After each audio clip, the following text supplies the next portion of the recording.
Përshëndetje, mi se vini flasim hapur në Durrës Line. Ditët e fundit Durrësi përjetoi përmbytje të mëdha. Shumë familje u përmbytën dhe patën pasojë ekonomike të mëdha. Për diskutuar mbi përmbytjen, mbi gjithë situatën, mbi ndjekjen e situatës, kemi të ftuar zonjën Jola Hysaj, që është sekretare e zyrës së marrëdhënieve me publikun në Partinë Demokratike në qytetin e Durrësit. Faleminderit që jeni sërish në flasim hapur, Jola. Shumë faleminderit për ftesën. Mbret vetëm një seksim, unë jam sekretar marrëdhënie me publikun e Partisë Demokratike të Shqipërisë, por që jetoj në Durrës, kjo është diferenca. Nga që i referohemi gjithmonë Durrësit, edhe kur bëhet fjalë sidomos në këtë lloj situate, që sapo përmendëm, që ishte tetë e vështirë për qytetin tonë, që ishin përmbytjen, që afektoi shumë familje, qytetarë, ndikojnë ekonominë e qytetit, e tjerë, për cilën ne do të diskutojmë sot. Por së pari, Jola, doja të thoja, keni ardhur me çizme sot në këtë studio, apo keni ardhur pa çizme? Jo, sot është kohë me diell, kështu që nuk mund të vija me çizme, sepse do të ishte hipokrizi nga ana tjetër. Në Durrës, unë Durrësin e kam gjithmonë më njanë, pavarësisht se pozicioni im është një rangu kombëtar, por kur vjen fjala për Durrësin, është diçka më vete. Për 1100 arsye, ndoshta sepse unë jam durrësake, ndoshta sepse tregojmë pak më shumë egoiste kur vjen puna tek dashuria e familjes time që është Durrësi. Jola, përmenda çizmet jo për humor apo shaka, po për shkak si referon daleve tuaja në mediat kombëtare të herpashershme gjatë asaj situate të vështirë, ku ju paraqitet me një veshje anti-shi, dolët me çizme, edhe kishte arsye pse përmenda. Si e përjetuat situatën? E dalura me çizme është një simbolik nga një anë, por është një realitet nga ana tjetër. Që do të thotë Durrësi në më pak se në një vit është përmbytur 3 herë. Dhe kjo gjë mund të ishte evituar. Nuk të thotë që bëhet vetëm show mediatik, është realitet njerëzor. Pra nuk ishte truk politik nga ana jote, ose edhe gjuhët e PR-it, element PR-it që ju bëjnë edhe më tërheqëse në media? Unë mundohem të jem shumë e vërtet. Dhe mundohem të jem dhe jam shumë e vërtet, dhe ndoshta shumë herë kjo edhe vjet ndyshim, sepse janë dyshoj pa ekzistoj. Kështu që jo, unë kam zgjedhur që realitetin ta pasqyroj ashtu siç është. Pa barriera, pa kompromise. Sepse qyteti ishte, ju pat një velier e cila ishte zhytur dhe mbytur në ujë dhe ishte një investim mbi 11 milion eurosh. Nga ana tjetër, unë jetoj diku në periferi të Durrësit, në cilin realiteti është totalisht ndryshe. Dhe ky realitet është i dhimbshëm, ku uji kalon mbi 1 metër dhe u përqendrua gjithë përmbytja në 3-4 zona, ndërkohë që ka më shumë zona të prekura, ka më shumë familje të prekura, që ndoshta në momente të caktuara nuk kanë pasur as zë dhe as fuqi të thonë pikërisht atë çka po i ndodh. Dhe pasqyrimi i këtyre realiteteve nuk vjen si pasojë vishje e çizmeve, vjen si pasojë e ecjes në këto terrene. Vjen si pasojë ajo veshja, sepse mbi 1 metër nuk mund të ecesh me çizme. Dhe ky është realitet i cili duhet pasqyruar, është realitet të cilin njerëzit e përjetojnë në përditshmëri. Nëse ne mbetemi tek fasada, gjë e cila aktualisht ka marrë përparësinë më të madhe në Shqipëri dhe nuk duhet jetë kështu, sepse harrojmë të jemi njerëz fillimisht, ndërkohë që na pëlqen se si dukemi në aparencë, nuk është aparenca gjithçka. Në fund të ditës ka harruar një gjë politika. Politika duhet të shërbejë njerëzve, dhe jo të jenë njerëzit ata që i shërbejnë politikës. Një njeri i cili futet në politikë për të shërbyer njerëzve nuk shef se sa fut në xhepin e tij pikërisht nga pozicionet që merr nga këto njerëz. Por shef se sa shërbëtor i mirë duhet jetë karshi besimit që ka marrë nga këto njerëz. Ndoshta është një çik më shumë se sa që duhet idealizëm në 2026, por kjo është arsye pse unë jam në politikë. Dhe kjo është arsye pse këtë politikë unë do ta përdor gjithmonë me aq hapësirë sa kam, pikërisht në shërbim të njerëzve. Sepse në fund ditës unë vetëm fjalën kam. Dhe për sa kohë kam frym, këtë fjalë do ta them deri ditën e fundit. Në ato ditë vështira, për hir të vërtetës, të gjithë strukturat e bashkisë, prefekturës, deputet, si majtas, si djatës, pra si majorancës, si të opozitës, ishin në terren, edhe ju ishit në terren. Çfarë pat konkretisht? Gjëra që ndoshta dursakët nuk i kanë parë, sepse kishin shqetësimin e tyre, secili kishte shqetësimin e tyre. Ajo që vije të re, pavarësisht se mund të ketë qenë të gjitha strukturat e shtetit në këmbë teorikisht, praktikisht vije të re një mos menaxhim i situatës. Çfarë do të thotë mos menaxhim? Unë rikthej në kujtesë që Durrësi paguan 29 euro për ton për sa i përket mbetjeve. Po. Dhe çfarë ndodh? Jo më larg sepse video e parë që unë kam publikuar, aty ku është kanali i kullimit, janë dhe mbeturinat. Thuhesh që gjithë këta qytetari kanë hedhur mbeturinat në ujë. Ju po të shihni me vëmendje videon, do të kuptoni që këto mbeturina përfundojnë në kanal pikërisht nga rrjedha e ujit. Dhe sot që flasim mas disa ditësh që ka ndodhur pikërisht kjo, ka shumë nga këto kazan të cilët nuk janë pastruar deri më sot, sepse nuk ka staf teorikisht. Nuk arrin dot ta përballojë të gjithë qytetin pikërisht ky staf që ka. Gjëja që mua më bëri shumë përshtypje ishte që në projektimin ose më saktë në dhjetor të 2025-s është miratuar buxheti për sa i përket masave konkrete që merren qoftë edhe nga zjarrfikset, por qoftë edhe nga institucionet tjera për mbarvajtjen e 2026-s. Dhe në total janë vetëm numri të punësuarve janë vetëm 64 plus 8 për sa i përket zjarrfikseve. Atëherë më thoni ju, si ja dalin 64 plus 8 njerëz në total duke përfshirë dhe administratën e zyrës të përballojnë një përmbytje të tillë. Nëse shihni në kalimet e këtyre zonave janë kanalet kulluese, të cilat janë të papastruara dhe të pamirëmbajtura. Unë u kthej në kujtesë në zgjedhjet e 11 majit, në cilën unë personalisht jam fokusuar pikërisht ndryshe nga pjesa tjetër në zbardhjen e këtyre problematikave. Sepse në shumë nga zonat, kanalet janë dhe kanë qenë evidente si atyre të ujrave të zeza, si ato të ujrave të pishëm, kanë qenë në natyrë të hapur. Dhe nëse këto masa dhe kjo mirëmbajtje nuk bëhet në përditshmëri, atëherë vjen një moment, siç janë përmbytjet, dhe jo pa qëllim e thash që Durrësi është përmbytur në 3 herë, por në 2 herë të tjera nuk ka qenë përmbytje e këtij niveli. Jo, nuk ka patur. Në këtë nivel nuk ka patur. Nuk ka patur, që do thotë shkalla e neglizhencës është maksimale. Po mirë, atëherë Jola më falë, se unë më duhet bëj oponencën pa problem fare, jam e hapur. Pra, nëse rrjedhimisht ne përqendrohemi në inkompetencën në Durrës, pyetja shtrohet. Ka patur një përmbytje që unë në këto 30 vite nuk e kam parë në Gjirokastër. Te Gjirokastër nga çfarë vjen? Pra, kemi përmbytje që nuk e kam parë në Vlorë, në Fier, në Lezhë. Nuk dua të citoj kryeministin që ka ndodhur edhe në vende të tjera, po flasim për territorin e Republikës së Shqipërisë. Pra, në këtë lloj përmbytje ka patur diçka të pazakontë për mendimin tim, sepse edhe shumë shtëpia të cilët ndoshta nuk patën në qendër të Durrësit, nuk patën probleme me rrugët ose kanalizimet, po patën një lloj lagështire, binde suvaja nga tavani e gjëra të tilla. Pra, kishte diçka ndryshe në këtë aspekt, në këtë përmbytje. Nga ana tjetër, më fal se nuk dua të zgjidh, se ju jeni e ftuara, Jola. Por nga ana tjetër, një gjë që unë do këshilloja, në raste të tilla, kërkohet më shumë solidaritet nga gjitha anët politike apo gjitha aktorët qytetarë. Dhe pastaj vlerësimi bëhet pasi mbaron pra kjo gjë, kjo situatë e keqe dhe fillon me bëhet një lloj planifikime. Sigurisht që majoranca ishte, opozita ishte në terren. Por kërkoj disi më shumë solidaritet. Dhe ju kujtoj këtu edhe Gërdecin, ku kryeministri Rama shkoi tek zoti Berisha dhe i rrau krahët. Për të thënë shiko, kishte tragjedi dhe do merremi, siç u morëm me Berishën, pas Gërdecit, pas ngjarjes.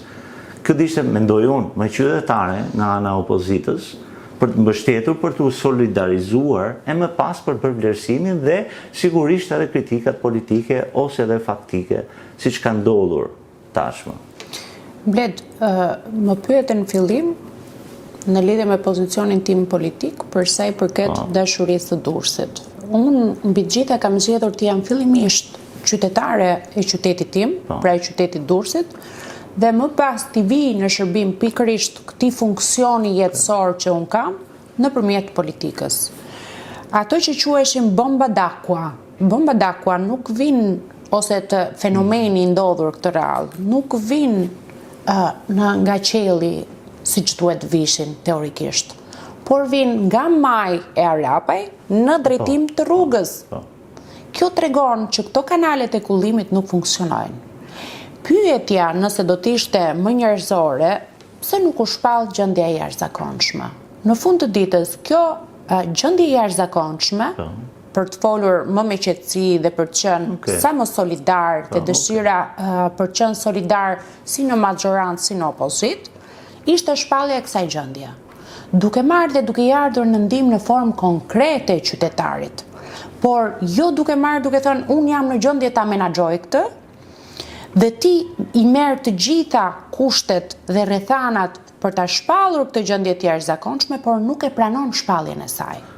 Sepse ti e di, Ola, ti ke studiuar ligjet, pavarësisht se je specialiste e komunikimit dhe specialiste shumë e mirë, ti gjithashtu unë di që i ke ndjekur ligjet dhe i di nenet për të ligjeve më kryesore të këtij vendi. Pra ka shpallje e gjendjes së jashtëzakonshme përmban disa nene të cilat kërkojnë masa edhe më të mëdha, po mbi të gjitha një aspekt financiar për dëshpërblim i cili pra nuk mund të merret brenda 24 orëve. Kërkohet një studim edhe më i thelluar për të arritur në atë gjendje. Jam plotësisht dakord. Po deshen 6 ditë përmbytje në Durrës, sepse ka akoma qytetarë të cilët janë në ujë në momentet caktuara. Ata akoma nuk i kanë filluar ritmin normal të jetës.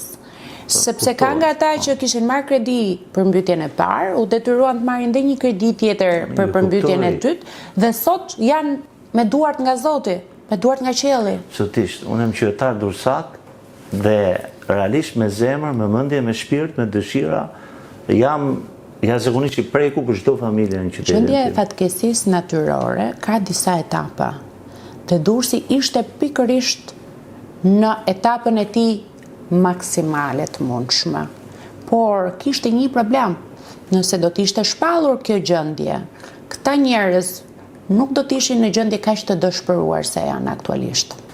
Sepse deri diku shteti i tyre kishte dalë për zot. Dhe nuk kishte nevojë që as opozita nga ana tjetër të kërkonte me kaq ngulm shpalljen e gjendjes së jashtëzakonshme. E kërkoi sepse e kuptonte më së miri që kjo gjendje e jashtëzakonshme në fakt nuk vinte si pasojë e asaj që është fatkeqësia natyrore. Po vjen si pasojë nga shumë kolegë të mi, është denoncuar mos punimi i hidrovorit. Do merret drejtësia me këtë, prokuroria ka hapur hetimet. Po jam dakord, po atëherë çfarë duhet bëj opozita e cila në tërësi ka vetëm pjesën e fjalës? Ka vetëm prezencën solidaritetin nga ana tjetër. Nëse mua një qytetar më kërkon të jem aty prezent për të pasqyruar realitetin e tij, është minimumi i mundshëm që unë bëj thjesht si qytetar i këtij vendi. Duke patur mbi shpatulla dhe disa spaleta politike, është detyrimi 10 fisht kundrejt këtyre qytetarëve. Sidomos në situatë në cilin ju keni parë që edhe një nga makinat ushtarake, për sa i përket zonës së Katundit të ri, ngeli në ujë. Imagjinoni se çfarë bëhet me ata që janë qytetarët se si mund të vetëm me not dileshe për zot në atë lloj momenti, në pikun e ftohtit dhe në pikun më të madh të përmbytjes. Mund të duket ndoshta kur e shef në retrospektiv, mund të kisha bërë më shumë. Patjetër që mund të kisha bërë më shumë. Patjetër që shteti duhet i vinte ndihmë. Kush ishin ndihmat ushqimore, ndihmat reale? Ne i çojmë në plepa, aq ka mundësi shteti. Ti çoj deri atje dhe ti japi ushqim për momentin, por mos harroni që do t'i kthehen normalitetit këta njerëz. Si do t'i kthehen? Me çfarë kostosh? Sepse janë aq të zhytur në këtë lloj momenti, sa e nesërmja është e frikshme për ta. Po, pyetje suaj. Okej, për referohem. Kryeministri i Shqipërisë, mlodhja Këshillin e Emergjencave Civile, vendosi 1.5 miliard lekë për investime dhe 500 milion lekë, pra që bie ke 50 milion dollarësh, për kompensim, mbështetje apo dëmshpërblim për familjet. Pra ky është reagimi i qeverisë. Ky është reagimi i qeverisë. Unë kam ca pikë pyetje tjera. Okej, patjetër. Kush do të jetë kriteri i shpërndarjes? Kush do të jenë kriteret e vlerësimit? Sa është numri aktual i njerëzve të përmbytur jo në shifra të shpallura, po në shifra konkrete? Sepse në disa nga zonat ku unë kam qenë prezent, zona e Shënëvlashit, uji ishte mbi 1 metër, 1 metër i gjysmë në kulmin më të madh. Ku zotëria në fjalë më nis pamjet e biznesit tij që çdo pajisje ishte djegur. Kush e vlerëson që përveç pajisjeve të biznesit janë ndjekur dhe të gjithë pajisjet elektroshtëpiake në shtëpi, duhen kohë që të thahen muret mos të kalojnë në disa detaje shumë të imta, vetëm në thithjen e lagështisë për tharjen e këtyre mureve, kushtet shëndetësore dhe çdo gjë tjetër.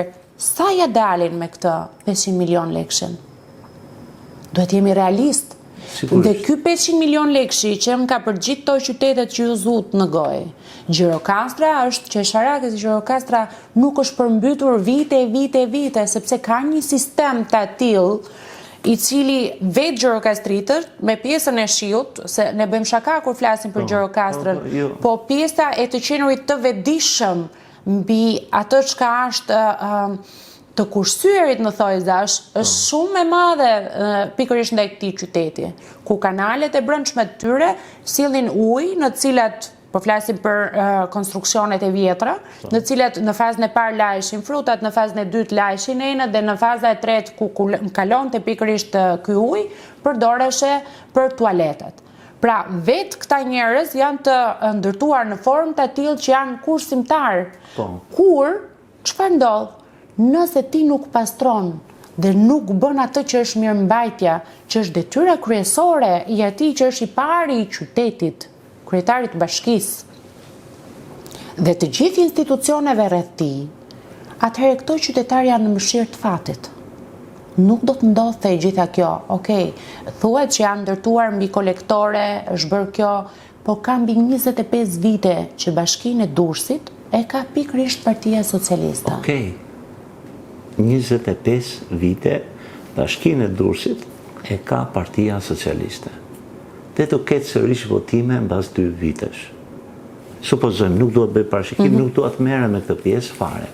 Fiton sërish Partia Socialiste. Atëherë cili është argumenti juaj?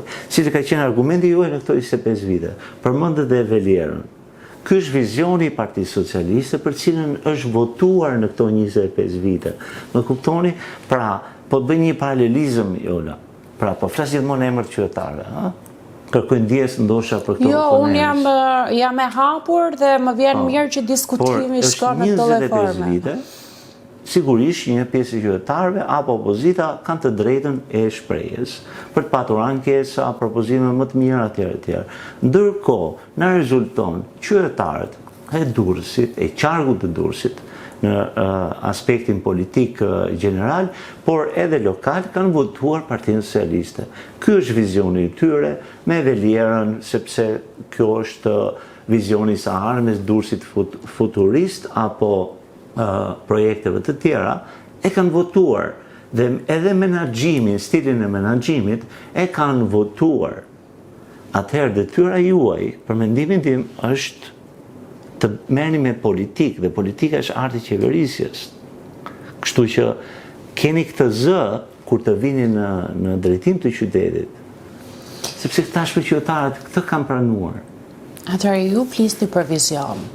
Ndërkohë që unë do t'i kthehem pak zgjedhjeve, me që po flasim politikisht. Okej. Nga zgjedhjet e fundit, e dini sa njerëz janë minus për çdo kuti votimi? Okej, dakor. Janë mbi 150 banor mangët për çdo kuti votimi në çdo lagje. Pra nuk kanë votuar. Në QV. Jo, nuk janë në Shqipëri. Nuk Ka janë ikur. Shqipëri. Do thotë ky është vizioni që ne flasim aktualisht. Që këta njerëz, një pjesë e cilëve nuk pajtohen me këtë vizion, kanë zgjedhur të ikin. Sepse janë të lodhur nga ana tjetër duke u munduar dhe duke thënë gjatë gjithë kohës fjalën kundra, dhe në fund të ditës situatat rrjedhin siç kanë rrjedhur deri më sot. Ku një pjesë e zgjedhjeve vidhet, një pjesë e zgjedhjet anatemohet, një pjesë e njerëzve kërcënohen, një pjesë e njerëzve nuk lihen as të votohen. Dhe ju thoni është vizioni i qytetit, siç është shembulli i Velierës. Okay. A ka pasur dëgjesa qytetare në momentin në cilin janë bërë këto projekte? A është dëgjuar zëri qytetarëve për të qenë pro ose kundër? Sepse më thoni ju në çfarë vendi të botës një objekt siç është Torra Veneciane ndërtohet krah tij dhe futet në dhe shumë pasuri tjetër arkeologjike e këtij qyteti, i cili ka mbi 3 shtresa qytetërimi brenda, dhe ndërtohet Veliera. Në investimin e të cilës minimalisht duhet ishte studiuar më së miri pjesa e asaj, duke qenë se ajo është e harkuar, pjesa e nivelimit të ujit, se ku do të shkojnë. Ajo është qartëzi që gjithë ky ujë do të mblidhet pikërisht në këtë vend. Çdo lloj inxhinieri që e ka bërë pikërisht këtë projekt, minimumin e mundshëm duhet kishte bërë një studim për pjesën hidro të këtij projekti. Një lloj, siç nuk janë bërë studime për sa i përket kodrës së Xurrilave, e cila është një kodër argjilore, dhe në 2015 në mos gaboj, vetë kryeministri ka ardhur kur u ndërtua shëtitoria disa milionçe dollar. Dhe pati shumë mbjellje pemësh në një zonë e cila dihet botërisht në cilin nuk duhet ndërtohet, po ndërtohet nga ana tjetër. Është argjilore. Si mund të mbajë një argjile peshë të jashtëzakonshme mbi të? Ndërkohë që Durrësi është një qytet i cili ka disa parametra të përcaktuar nga historia edhe më herët. Që do të thotë, ka sismologji të ndjeshme, ka nga ana tjetër lëvizje të ujrave nëntoksore, ka pse më përpara nuk ndërtoheshin mbi 10 kate? Ka ca kushte për të ndërtuar. Ka ca kushte për të zbatuar atë që është ndërtimi. Kjo është politikë makro, cilët duhet vinin pushteti, Ola. Po patjetër duhet vinë pushtet. Duhet vinin pushteti. Por tani të vendosësh pra katet tavan le t'i quajmë, pra numrin e katave që ndërtohen në Durrës, kjo politikë madhore. Duhet vinin pushtet ta bëni këtë politikë. Patjetër, sepse sot ai që firmos për leje ndërtimi është vetë kryeministri. Unë ju kujtoj për pyllin e akacjeve, ishte dhuratë e shtetit italian, këtu e 78 vite më parë. Çfarë bëm ne me pyllin e akacjeve? E prem të gjithin, sepse ne nuk njohim më vlera historike, nuk njohim më vlera kulturore. Qyteti Durrësit flitet që ka turizëm, po turizëm mbi baletin klasik është duke u bërë së fundmi, ai që sheshi përpara bashkisë, që mbi të gjitha ka gjatë gjithë kohës një lagështi të jashtëzakonshme, si qyteti i Durrësit ka lagështi ajri dhe ka të ndjeshme nga të gjithë ne, por kur është periudha e dimrit dhe ngricave, aty bëhet akullnaje e gjitha. Jola, kam patur në flasim hapur, kemi patur edhe përfaqësues nga shoqëria civile. Patjetër. Dhe herën e fundit, në intervistën me një përfaqësuese nga shoqëria civile, ka përmendur të gjesat e bashkisë me qytetarët. Dhe shënoi që, dhe përmendi dhe theksoi madje, me një keqardhje që zhvillohen dhe gjesa publike dhe nuk ka pjesëmarrje qytetarëve. Në lidhje me Velierën. Dhe kam një pyetje pak provokuese, Jola. A është ndërtuar Veliera përpara zgjedhjeve të fundit të pushtetit vendor? Unë mendoj që Veliera duhet të jetë ndërtuar diku, nëse mbaj mend mirë, sepse ne kemi bërë një protestë aso kohë rreth 2017, 2016, 2017. Pra po ndihmoj. Është bërë përpara. Dhe pata zgjedhje, pushteti vendor, dhe fitoi sërish Partia Socialiste. Që do thotë qytetarët e kanë pranuar dhe e pëlqejnë si projekt. Më kupton? Pra, Thjesht po them këtë pjesën që sigurisht që Durrësi ka shumë problematika. Dhe zemra jonë, mendja jonë, gjithë qenia jonë shkon për ato familjar. Dhe urojmë që të gjitha këto para të shkojnë në kompensimin e tyre dhe të kenë mbështetje. Por realisht të doja një lloj propozimi për maset e mëtejshme që opozita mund të propozojë që të merren në konsiderat dhe mos ndodhin më në Durrës. Për sa i përket dëgjesave, ku shpallen këto dëgjesa? Kur bëhet kjo thirrje? Sepse të paktën nga eksperjenca ime, kam parë që një pjesë e atyre që janë dëgjuesit e këtyre dëgjesave, janë po pjesë administratës publike. Pra, duhet ketë, janë qytetarë dhe ata më. Patjetër që janë edhe administrata, po qytetarë janë funditës. Por thjesht, ka një gjë ku bëhet kjo shpallja. Ku bëhet kjo thirrja? Pse unë si qytetari i Durrësit nuk jam thirrur? Unë në lagjen numër 1 të Durrësit kam jetuar për vite e vite dhe përpara se sa të ndërtohesh e Veliera, aty kam jetuar. Nuk kam dëgjuar thirrje të tilla se të jesh i bindur e para që do të shkoja në këtë lloj dëgjese do të isha unë. Dhe do ta kisha thënë. Nuk do rije pa folur. Jam i sigurt. Do ta kisha thënë timën e të madhe biles. Po jo vetëm për këtë. Po ka projekte të tilla, po për sheshin.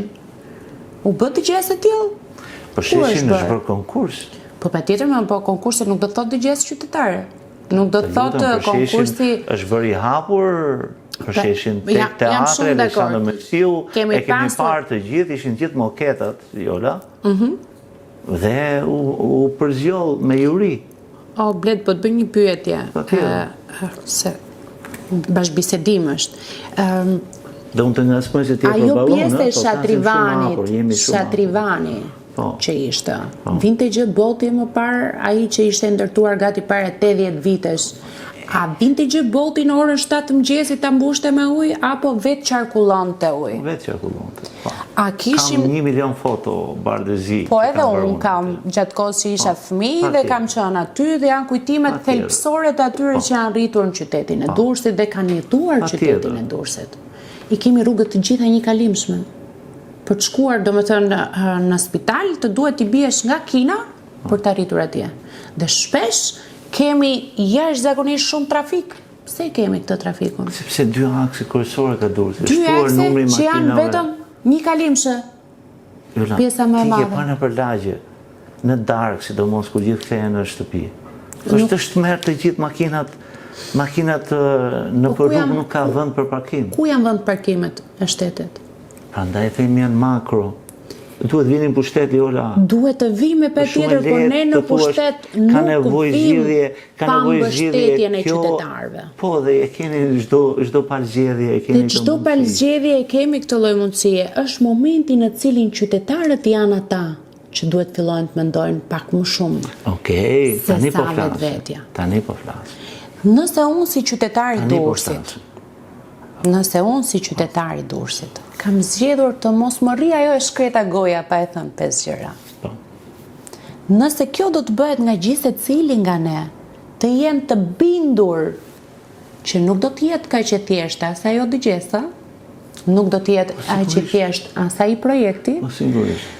Por ne kemi zgjedhur të strukemi. Shqipëria do jetë më e mirë, Durrësi do jetë më e mirë, patjetër që. Ajo që unë kam mësuar nga fushata e fundit ka qenë një gjë e tmerrshme.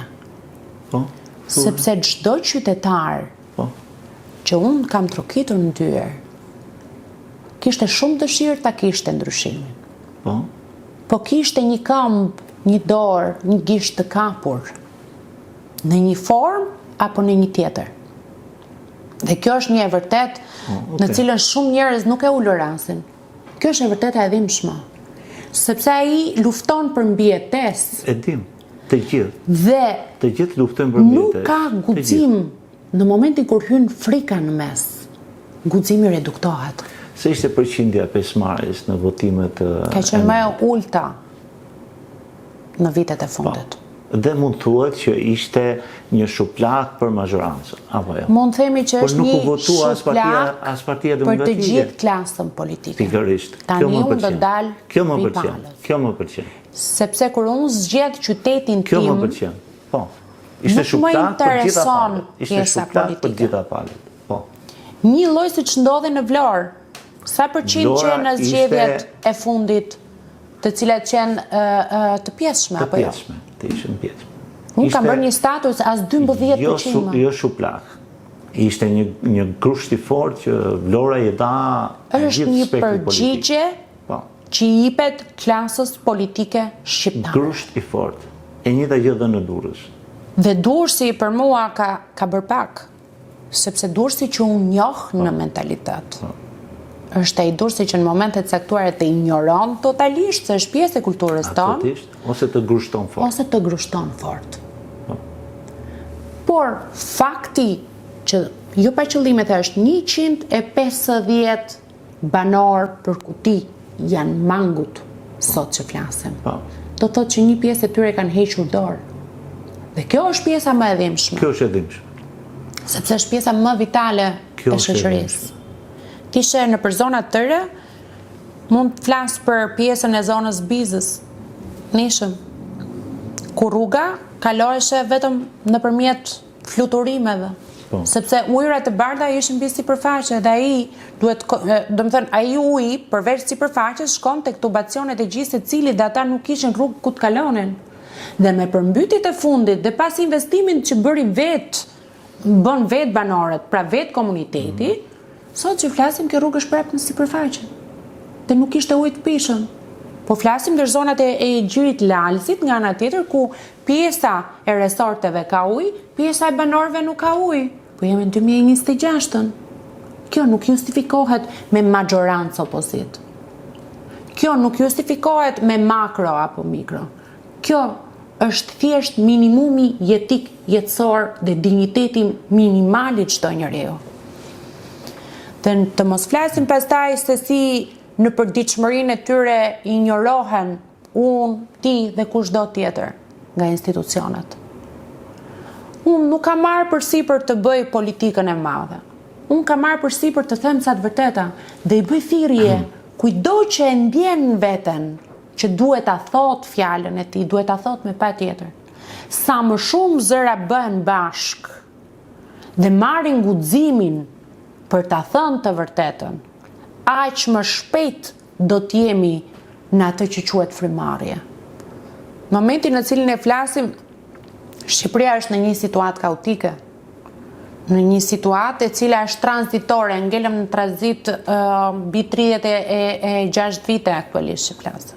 Jemi në tranzit vazhdueshëm. Kalojmë në një fazë tek tjetra. Por mua më kujton në mos gaboj Italinë në 1986-s. 84-86. Ndërkohë që më kujton dhe Amerikën e 64-s. Në këto lloj fazash jemi ne. A jemi ne gati ta kalojmë dhe ta tejkalojmë këtë gjën? Unë mendoj që fillimisht duhet ta fillojmë nga vetja. Fillimisht secili nga ne duhet kërkoj pa ndroje atë që i takon. Nuk është çështja e një kryeministri, një karike, unë e them shpesh, në politik nuk vihet për karike. Nuk duhet të jetë ky koncepti. Ajo karike ne kur lindim pa karike me vete. Unë e kuptoj që një pjesë të tyre janë nëmbëlsuar shumë nga kariket. Dhe më ka ardhur edhe të qesh momentet caktuara kur kam parë që lufta për karike bëhet dhe vizuale. Nuk është çështje karikesh. Është politik e dimensionit njerëzor. Që e ke thënë dhe në intervistën tonë së bashku të fundit. Unë do ta them pafund, sepse politika që unë dua të përfaqësoj është politika e dimensionit njerëzor. Dhe jo pa qëllime thash këtë. Sepse politika duhet jetë në shërbim të njerëzve. Po kërkon reflektim individual. Kërkon ndërgjegjësim masiv. Dash masiv. Pra, së pari kërkot evolucion mendimi. Së pari duhet kuptojmë që mund të bëhemi, se po flasim tani mbi palët. Po patjetër mbi palët. Edhe mbi këtë çështje. Por gjithashtu do kthyer edhe pak ke Durrësi. Mos harrojmë që Durrësi përsoi një goditje të jashtëzakonshme të madhe me 26 nëntor 2019-s. Dhe në lidhje edhe me kanalizimet, edhe me ujërat e shiut, unë i kam ndikur të gjitha këto, sepse është edhe pjesë e punësimit dhe përditshmërisë sonë, me datën në mos gaboj 6 nëntor të 2025-s, ka ardhur përfaqësues nga Fondi i Zhvillimit francez me mbështetje nga qeveria franceze për masterplanin me Bashkinë e Durrësit për zgjidhjen afatgjatë të çështjes së ujrave në rrugët e Durrësit. Pra kërkon kohën e vet, se nuk është dhe aq e lehtë të menaxhosh. Kishte 25 vite për të thirrur një kompani për të bërë një masterplan. Po ju përmend pra, sepse unë besoj që askush pavarësisht ofiqit, pavarësisht ka politik, dëshirojnë që Durrësit përmbytet, apo jo. Ka të bëjë me menaxhimin. Ka të bëjë me menaxhimin, me prioritetet dhe Durrësi ka psuar kolpo për hir të vërtetës, ka patur një periudhë caktuar për rindërtimin, etj, dhe sigurisht problematika ka. Pa mbrojtur askënd.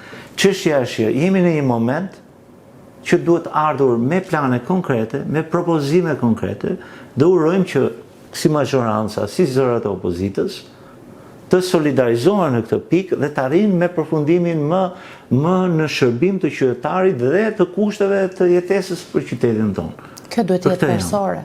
Patjetër. Kjo duhet të jetë persore. Dhe unë mendoj që do jetë persore sepse janë angazhuar shumë aktorë të pjesë. Së pari janë vetë qytetarët, janë prekur dhe e kanë parë edhe deputetët që përfaqësojnë qytetin tonë, qarkun tonë, kuvendin e Shqipërisë, kanë qenë me çizme, kanë ndjekur Claudia Spahiun, sikurse kanë ndjekur dhe përfaqësuesit të opozitës, pra që kanë qenë në terren. Dhe unë mendoj që do ketë reflektim, sikurse prokuria ka hyrë në lojë, sikurse janë edhe aktorë tjerë, kështu që urojmë që zgjidhet. Uroj shumë që të jetë një mësim i mirë. Por ama, unë i bëj thirrje qytetarëve të mos heshtin. Sepse në momentin në cilin ata pranojnë edhe gjendjen në cilën ndodhen aktualisht pas përmbytjes. Është humbje për ta. Është humbje shoqërisë. Sigurisht. Është humbje për ata që duhet ishin të ardhura për fëmijët e tyre. Qoftë edhe për shkollimin, qoftë edhe për një jetesë më të mirë. Unë i bëj thirrje qytetarëve të mos heshtin dhe të kërkojnë të drejtat e tyre. Ne përmendëm atë grushtimin, morët edhe ju, nëse mund t'ju pyes, në çështjen e avokatit popullit, ishte një prej kandidatëve, dhe morët një grushtim pseudo-mediatik për herë vërtetës për kandidimin tuaj. E te kaluat atë moment, si e përballuat? Unë mendoj që në këtë moment kam vendosur një standard të mënyrës se si shkohet drejt një kandidimi dhe arrihet, nuk arrihet, del apo nuk del, është mënyra e gjithë secilit se si e përballon. Por mendoj që duhet vazhdoj të jam shumë mirënjohëse atyre personave 27 firmave të cilët mua më dhanë hapësirën për të qenë pjesë e kësaj gare, dhe pse ishte një gabim teknik dhe njerëzor nga ana tjetër që nuk shkoi në 28-ën për hir të vërtetës, por më dha hapësirën që të provoj të shkoj drejt një hapësire më të madhe të asaj që është politika e dimensionit njerëzor. Avokati popullit për mua duhet jetë ai i cili duhet bëj balancimin e këtyre politikave për të nxjerrë sa më shumë në pa të drejtat që ka qytetari. Për qenë sa më shumë pranë atyre që janë të drejta legjitime njerëzore. Dhe për të nxjerrë sa më shumë në pa të metat që ka jo vetëm ligji, por dhe institucionet në zbatimin e drejtave njerëzit. Pra, kjo eksperiencë mua personalisht më ka rritur shumë. Dhe unë e kam përjetuar 27-ën si numrin tim të fatit të jem realiste. Sepse më ka dhënë një eksperiencë të jashtëzakonshme në mbështetje nga njerëz thjesht, në mbështetje nga miq, koleg, profesionist, dashje pa dashje, kjo të rrit. Dhe jam pavarësisht të gjithave, ne e dim që të paktën jemi të dy për pjesën e komunikimit, nuk ka PR të keq, ka vetëm PR. Kështu që përveç shkallës së realitetit shqiptar me cilin unë tashmë jam mësuar dhe nuk kam ndërmend as të reagoj, as të merrem dhe as një gjë tjetër, sepse realitetet tona në përditshmëri gjithë secili din vet. Unë jam ndjer thellësisht e vlerësuar pikërisht kur kam qenë dhe sidomos kur kam dhënë atë intervistë të avokatit të popullit, sepse më shton se si do të largoja bindjet e mia, unë nuk kam mohuar vetveten. Nuk kam ndërmend ta bëj këtë. Por në momentin në cilin mua më kanë ardhur në zyrë qytetar të majta për të djathtë apo në përditshmërinë time, më afrohen njerëz që janë të majta apo të djathtë, unë nuk e di kur se çfarë bindje politike ka personi që unë kam përballë meje. Shoh që e bërë më fort në e përvojë? Unë mendoj që janë bërë edhe më njerëzore. Edhe më njerëzore. Dhe qenurit më njerëzor ndoshta të sjell edhe më me këmbë në tokë. Por është bërë më dobët Partia Demokratike. Sepse një proces që kërkoi falje kreu opozitës dhe i kanë çuar gjykatë kushtetuese. Në këtë lloj Zoti Çabani, pra të zgjedhur në Kuvendin e Shqipërisë. Në këtë lloj pike unë e mbaj veten mbi palët. Po. Për një arsye të vetme. Po. Unë kam qenë pjesë e kësaj gare dhe vazhdoj të them, nuk kalova deri në kuvend, pra nuk kam pse ta ndjej veten Jo, në humse, seancë plenare, po. sepse nuk kam qenë pjesë 100% e kësaj gare. Po. Kështu që në këtë lloj pike prandaj vazhdoj të ndihem ndoshta kaq e vlerësuar. Sepse këta 27 njerëz janë ata që njohin punën time ndër vite. Në kuptoj. Dhe nëse ndoshta do kisha qenë dhe pjesë e votimit në kuvend, ndoshta mund të isha dhe më ndjeshme. Por fakti që nuk kam qenë pjesë e këtij votimi, ndoshta më bën edhe më komode. Se si ka rrjedhur e gjithë situata, nuk mund ta them. Nuk mund ta them sepse do tregohesha e vogël, do tregohesha egoiste, do tregohesha... Keni qenë dhe pjesë e procesit. Kam qenë pjesë e procesit dhe e kam shijuar në maksimum me të drejtën. Kjo është e rëndësishme. Dhe më ka rritur shumë politikisht. Po, shumë mirë. Kështu e ndjej në këtë lloj forme dhe ndihem e vlerësuar, sepse koncepti i avokatit të popullit nuk do të thotë të jesh avokat në jetën e përditshme në profesion. Do të thotë të jesh mbrojtës i të drejtave dhe lirive të njerëzve. Të qytetarëve. Njohës i mirë i ligjit është kushdo që arrin dhe lexon dhe ka dashamirësinë dhe dëshirën për të ditur më shumë se si funksionojnë ligjet. Janë të mirë përcaktuara. Kështu që për një individ si unë, kjo është të kalosh një provim të madh. Dhe unë mendoj që e kam kaluar me sukses këtë lloj faze. Vim tek një provim shumë i vogël, që është thënia e javës. Me shumë kënaqësi. Dhe janë thënie të njerëzve dhe popujve të mençur. Një koment nga ana juaj, lutem më përzgjedhni një. Okej. Nuk jam shumë e mirë në hapjen e këtyre.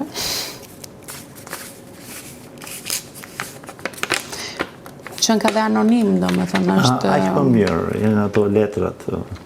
Nuk është pasuria ajo që të bën të pasur, por zemra që ka.